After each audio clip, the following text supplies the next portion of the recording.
Hello everyone, my name is Annisaa Ahmad, and today I'm going to discuss about Noam Chomsky's critic.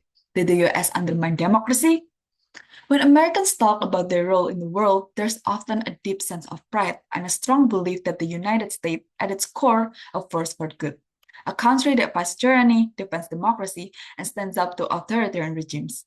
Since the end of the World War II, this self-image has been pushed by one dominant narrative. The US is the global guardian against communism. From Truman to Reagan, the US leaders framed their foreign policy as a moral battle between freedom and totalitarianism, capitalism and communism. But here's the question. Was that really what the US was fighting for? Or there was something else going on beneath their intention? Today, we're going to explore this through the sharp lens of Noam Chomsky, one of America's most influential critics. To understand Chomsky's critique, we have to start with the concept of imperialism. Imperialism meant empires conquering other territory or other country.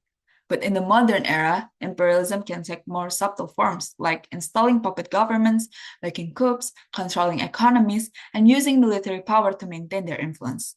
Chomsky argues that the US is far from promoting democracy. It often acted like an empire, not in name, but in practice. He calls this the imperial grand strategy, the idea that the US must control the world's key region to secure access to resources and to make sure that governments, even if they're undemocratic, remain friendly to American business and military interests. This strategy is often shown up in the language of liberty and anti-communism. But if we look at the history, Chomsky says it's less about ideology and more about power. Let's take a look at the clearest example, Vietnam. Initially, the US claimed it was fighting to save South Vietnam from communism, but what it really did was stop elections that might have brought a communist leader, Ho Chi Minh, to power. Even though he was popular, the US didn't want him to win. So instead of letting people to vote, the US backed a government that did not represent the people. When that did not work, they sent the troops and dropped bombs, leading to a war that killed millions of civilians. This wasn't about freedom. It was about keeping a country within the American sphere of influence. Now we move to Iran, one of the most revealing examples. In 1953, Iran had a democratic leader named Mohammad Mossadegh.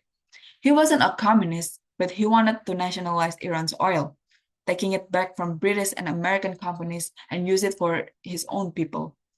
The US and Britain didn't like that, so they planned a secret coup to remove Mossadegh and put the Shah back in power. The Shah ruled like a dictator.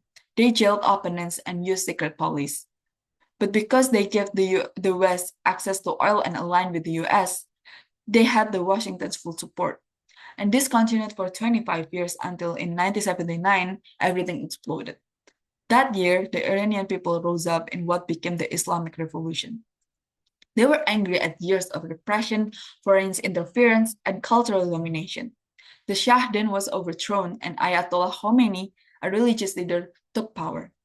He returned Iran into an Islamic republic with anti-American views at its core. Why?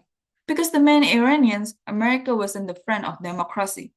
It was the reason democracy was crushed in the first place. Chomsky often uses this example to show how US intervention is meant to protect its interests can create long-term blowback and turn allies into enemies. And it didn't happen only in Iran. In Chile, when voters elected a socialist president named Salvador Allende, the US supported a coup that overthrew him. The new leader, Augusto Pinochet, was a brutal dictator.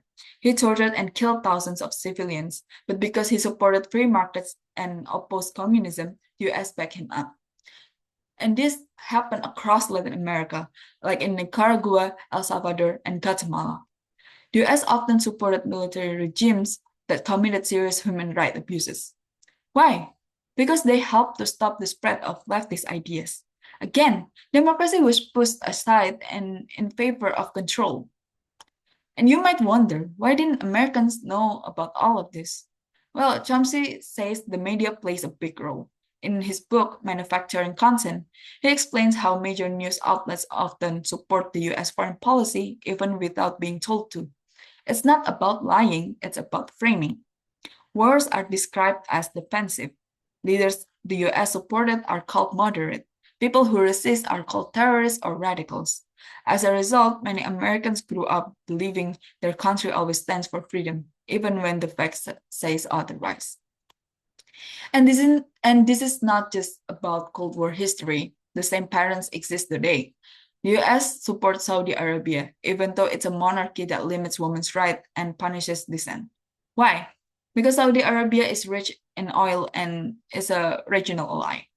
And US gives billion in military aid to Israel, even as it's continue occupying Palestinian land and launching airstrikes that killed civilians. Chomsky says that these choices show the same logic at work. Interest comes first, not values. And now, in 2025, we're seeing those tensions rise again, with a dangerous war between Iran and Israel. For years, Iran has supported groups like Hezbollah and Hamas, while Israel has carried out covert strikes against Iranian nuclear site. But now, it's no longer just secret attacks. Iran has launched missile strikes, and Israel has responded with full-scale air raids. Civilians are caught in the middle, and the US is once again taking sides by supporting Israel with weapons, money, and public backing while warning Iran not to respond. It's a high stakes game, and the people who suffer the most are not politicians or generals, but people in Gaza, Tehran, Tel Aviv, and Beirut. Chomsky would ask, is this really about protecting democracy or controlling power in another country?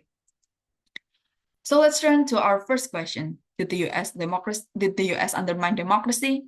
Well, for me, I think Chomsky's answer is probably yes. Not because Americans are evil, but because the US policy often puts national interests above human rights. And when that happens again and again, people around the world are now stop seeing the US as a hero. And I think that's my thoughts for today. And thank you for listening. Bye bye.